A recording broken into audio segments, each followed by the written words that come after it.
Before we get into episode 2 of America's Prince, whatever, I would like to show you CNN's packaging of this show. Their art direction of JFK Jr., the CNN 3-part doc, and then you see him, and superimposed over his face are the words, "The Golden Boy with a Heavy Crown."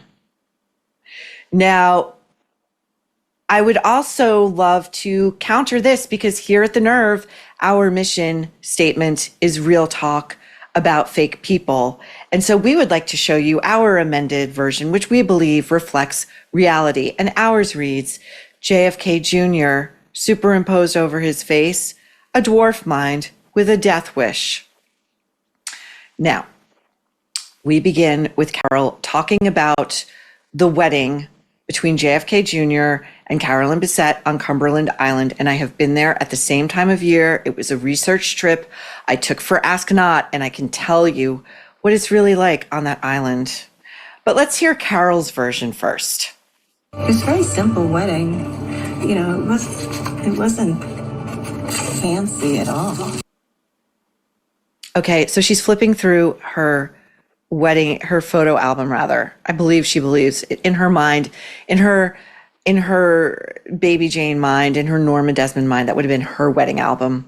She says, look at that wedding. No, she doesn't say, look at that wedding cake, but she's flipping and we see their wedding cake. And that wedding cake, she's going, it's not a fancy wedding. That wedding cake cost, I'm going to say conservatively, $5,000.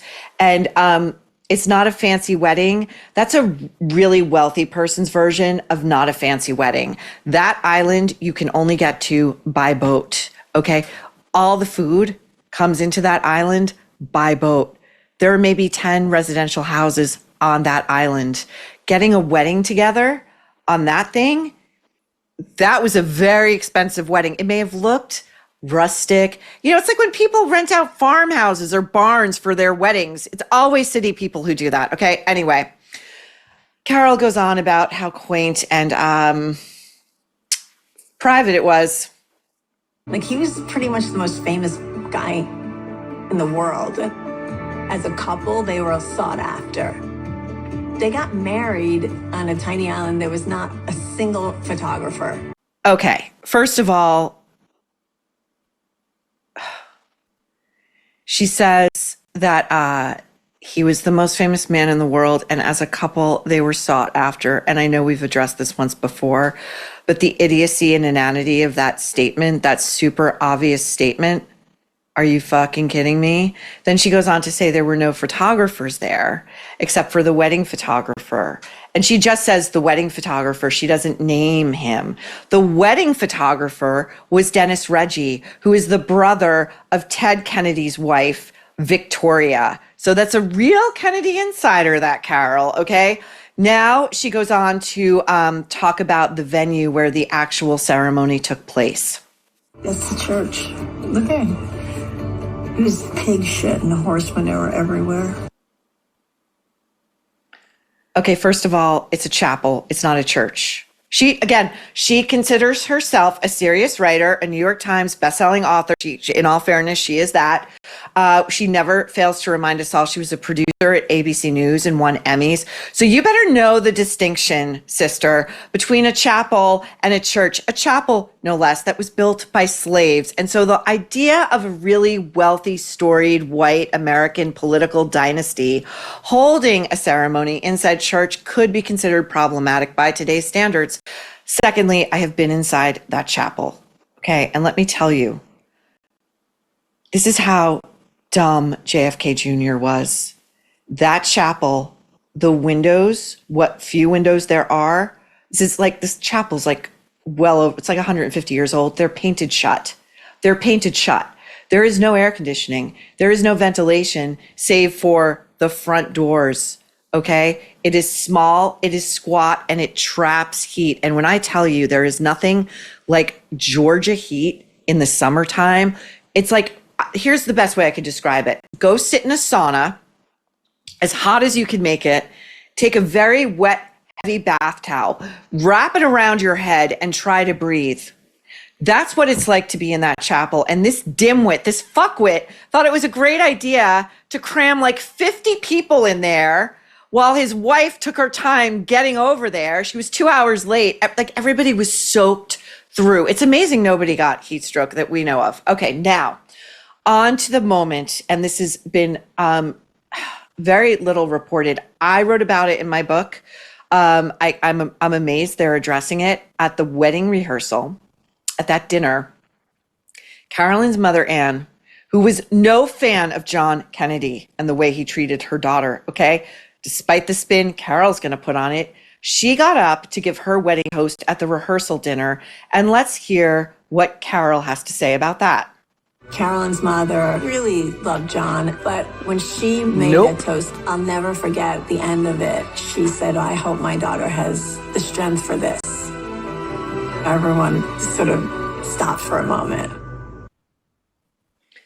Yeah, that's the polite version, I believe. Carolyn's mother tried to get Carolyn to abandon John Jr., I believe many times, but the first time around, after a Memorial Day weekend when he had her out to his rented house in the Hamptons, and she thought they were really going somewhere, and he ghosted her. And the next thing you know, he's in the gossip pages being photographed with his movie star girlfriend, Daryl Hannah. And her mother clipped that out of the newspaper and mailed it to Carolyn with the words written on it, Carolyn, please move on with your life. Now, so another friend of JFK Jr., after he died, like they all came out of the woodwork, he wrote a book called The Men We Became. This is all marked up because I used these things as research for Ask Not. In Rob's book, he also talks about what Anne said at that rehearsal dinner, and I quote directly. There was a rehearsal dinner on the veranda Friday night. It was boisterous and lighthearted for the most part, except for a toast made by Carolyn's mother, Anne Freeman. I don't remember her exact words. I'm betting he does, and he just didn't want to put them in the pages of his book, my opinion only. But she implied that she was worried for her daughter, unsure if this union was in her best interest. In hindsight, it's chilling. Imagine how desperate her mother had to be. Imagine the conversations she tried to have with Carolyn behind closed doors, that she felt, this is an otherwise, by all reports, very classy, elegant woman, felt that was her last best shot at giving her daughter a warning, don't do this. Now, Carole is going to give us some more of her deep personal insight on the workings of the Kennedy family. It's a big family. And like all big families, there's a lot of politics and quirks that you just got to learn. Maybe John's family more than other families. Oh, you don't say. You don't say. That's an observation any asshole off the street could provide. Why is Carole Radziwill here? We're gonna get to Carole and her self-appointed role, again, as the gatekeeper to JFK Jr. and Carolyn. Now, Carole's going to tell us just what a cool girl Carolyn was when it came to the Kennedys. She didn't play the game. She didn't accept anyone. No one in his family. She was just like, hi. That is not true, okay? And Carole, of course, would perpetuate this myth because Carole tried to be the ultimate cool girl on Bravo, like above it all, too cool for school. Trust me when I tell you, I spoke to friends of Carolyn's who had never spoken before, and she wanted that. She wanted not only to be Mrs. JFK Jr., but she wanted in to the Kennedy family. She wanted the mantle of future First Lady. She wanted it all. And trust me, the Kennedys make it very difficult for anyone on the outside to come in. They don't care. They don't care if you're somebody's intended, you're going to get married. They give you so much shit, okay? It is a hazing to rival. Ask John Hamm. Okay, now, on to the moment the world saw just how volatile, I would say abusive, again, my opinion, but we're going to see video, how abusive this relationship really was. The last thing you want to do is have a blowout with your girlfriend in public. But that is exactly what happened between John and his girlfriend, Carolyn Bessette. I remember when Carolyn Bessette and JFK Jr. had a fight outside my dorm. It was on the cover of every newspaper and every tabloid because there's always somebody photographing them. It started out verbally, but it got physical. You know, whatever he said just really pissed her off, and it was no holding back. She didn't care that she was in the middle of the park. There are several things. Again, Tabitha Soren, late of MTV VJ fame, circa 1992, is in this documentary. Why? I have no idea. She had nothing to do with either of these two. She didn't know them. She says, "Oh, I'll never forget them fighting outside my dorm." Well, what was it? What were they fighting about, Tabitha? Because if it was that notable, then you should have some specifics. And this fight that we're looking at, the video, again, if you're just listening, you should definitely go look at this video. It's unbelievable.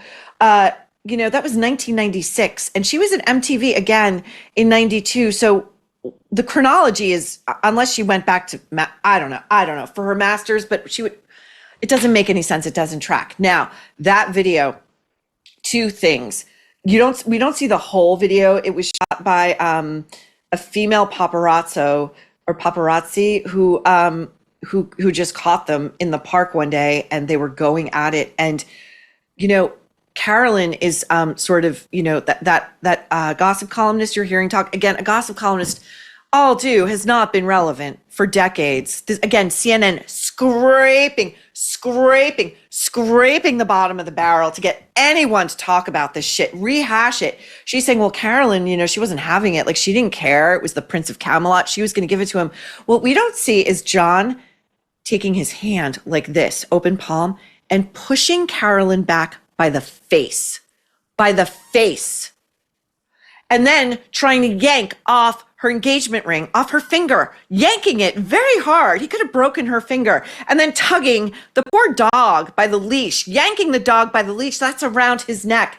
Never forget, JFK Jr. got his then girlfriend, Daryl Hannah's dog, killed because he was walking around New York City distracted by his own bullshit. The dog ran into traffic and died. Okay. Now, that said, Carolyn Bessette, contrary to Carole Radziwill's fairy tale storytelling, again, I think she was really besotted with Carolyn. That was the one for her. She was a very troubled young woman, Carolyn Bessette, and she had a history of physically abusing her intimate partners. Now, again, I pulled up for you guys The Other Man. This was a memoir written by her longtime ex-boyfriend, Michael Bergen. I mean, they were on and off, but like, they were in each other's lives for years. He claims he remained in her life romantically after the marriage. I believe it. In his book, he wrote about an incident where Carolyn, who had been using him to get JFK Jr. jealous, okay? So he's like off with another girl who Carolyn spots at a party, and she comes up to Michael Bergen per his book and says, she comes up to him, pushes this woman out of the way, says, "Can I talk to you?" Quote, "She didn't even wait for an answer. She dragged me to the nearest corner, pinned me to the wall, and took my face in her hands, literally burying her fingernails into my skin. What the fuck do you think you're doing?" she hissed. He then realizes that he's got bloody slits on each cheek from where her nails had, quote, burst through the skin. He gets out of there. She follows him, buzzes his apartment, and he says, "I didn't want to let her up, but she buzzed again and again, and she wouldn't stop. I let her through. She walked in fuming. I had never seen such rage in her eyes." She says, "How dare you parade that girl around in front of me?" Mind you, she's trying to land JFK Jr. and has been using Michael, per his version of the story, to get Jr. jealous. "I began to move toward her. First she picks up a huge candle. She picked it up, quote, flung it across the room. She threw it so hard that she chipped the plaster on the wall.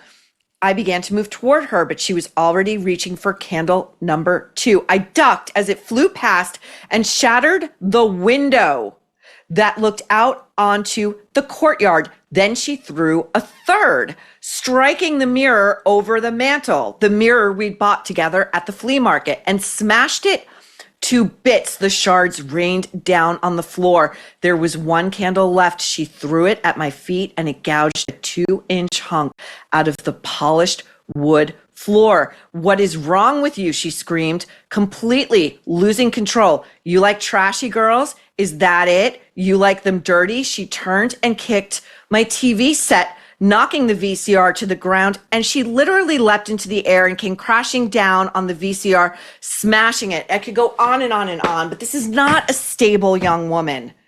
Carole, you're not helping anybody by telling this sanitized version of the story. Either tell the real story or get off the screen. She also was very confident and very strong-willed. And I think when Carolyn came into his life, it ruffled some feathers. Like any fiance then wife, you come with a different perspective. And I think she weeded his social garden a little bit. I've heard Carole use that phrase more than once. I think the writer in her is very proud of it. Ask some of John's friends, though, and they will tell you she began doing what a lot of wildly insecure people do in relationships. I think Meghan Markle's another one. They start isolating their alpha male. Like, they landed the big guy, they landed the big fish. Now they've got to control who is around and who is saying what, because they have to get there. They have to be the only person that their husband now relies upon. All threats have to be eliminated. That, I think, was the real story of what was going on. Now, John, our Latter-day Saint over here, was busy exploiting his mother's personal pain and public humiliation to save his failing magazine. Here's how he describes it to Oprah. Happy birthday, Mr. President. This is Marilyn Monroe I think Biz singing Mitchell, to JFK in at the 62. time, went to John and said, "It's Bill Clinton's 50th birthday." And I think that gave John the idea of having somebody dress up like Marilyn Monroe. That was just John's mischievousness, for good or for bad. All you bootlickers. Drew Barrymore on the cover of George as Marilyn. That was an intake of breath where you thought, wait a minute, she was having an affair with your father. Are we now going there? Is this what we're going to do? David Becker, being the deal maker that he is, one thing he agreed to, which I think he maybe later came to regret, is that he gave John complete editorial control. We're already dummy. seeing an immediate return. Look at John and his George has partner captured the imagination completely of being advertisers disrespectful while Pecker is like no speaking other at a magazine presser, launch in at the his history of presser. publishing. These two No one idiots. editor has complete editorial control, even Anna Wintour. Can we talk about that current cover with Drew Barrymore? I'm wondering how the rest of the family reacted to that. I think in the grand scheme of things, this probably didn't register too high on the Richter scale. Yeah. Sure, that didn't register too high on the Richter scale within the Kennedy family because, I guess John hadn't raped a woman or left her for dead. I mean, he was only a year or two out from killing his wife and her sister in a wholly preventable plane crash that he caused. So, we're on a sliding scale, it seems. So next we're going to talk about John's overture to his one-time hookup, Madonna, to pose as Jackie Kennedy Onassis. Jackie famously did not want to meet Madonna, refused to meet Madonna, by all reports. Now, just before we get to another hack journo who hasn't been relevant for decades, talking about John just being so whimsical, like with his mother's legacy. I mean, my God, I just want to say this whole thing, this idea that the Kennedys are royalty, and let's look at all the footage of them playing capture the flag or touch football up on the Cape at the Kennedy compound with the ocean. It's drag. It is a drag performance at this point. It is camp. The idea that the Kennedys are American royalty is just, we know, okay? The jig is up. Let's look at this. Keep in mind, he also once wanted to do a cover of his mother. And he asked his ex-girlfriend Madonna to do it. And she said, Johnny boy, I'm not going to play mommy. John is always pushing the boundaries and he's testing the limits. It must have been hard for him to grow up with a father who was mythical. The only things he remembered from his father were the memories that people told him. He has none of his own memories. His dad was a trailblazer, the first Catholic president of the United States. He was pushing boundaries all over the place. So I think of John as having a little Carol. of that. He was pushing boundaries all over the place. Like when his wife had a miscarriage and her daughter was stillborn and he's off partying on a yacht with like bikini babes and starlets, that's pushing boundaries. Or, when he had Jackie committed to a mental institution to get electroshock therapy because as a young senator's wife, she couldn't understand why her husband was never coming home. That's pushing boundaries. Maybe if his father wasn't still held up by people like you as a mythological figure, John would have maybe had a healthier perspective about who his father really was. And, and to hear like some journalist who like barely knew the guy going, oh, Madonna said Johnny boy. It's like, I can't, like this whole thing is ridiculous. It's ridiculous. Do you love olive oil? Have you ever tasted it farm fresh? If not, your first taste will be a revelation. Just born of earth and tree, farm fresh olive oil, is bright, vivid, grassy, like a garden in a bottle. It adds amazing flavor to all of your meals. We insist on fresh milk and eggs, fresh meat and fish, fresh fruits and veggies. In every case, freshness makes a big difference in flavor and nutrition. And this is also true of olive oil, but you'll never find fresh olive oils in supermarkets where they sit on the shelf for months or even years. Prove the difference to yourself with a free $39 bottle direct from an award-winning artisanal farm. Pay just $1 to help cover shipping, and your $39 bottle is free, courtesy of TJ Robinson, known worldwide as the olive oil hunter. TJ searches the world for the best tasting olive oil and ships it direct at peak farm fresh flavor and nutrition. Try your first bottle free with no obligation or commitment to buy anything. For your free $39 bottle, go to farmfresh222.com. That's farmfresh222.com, farmfresh222.com.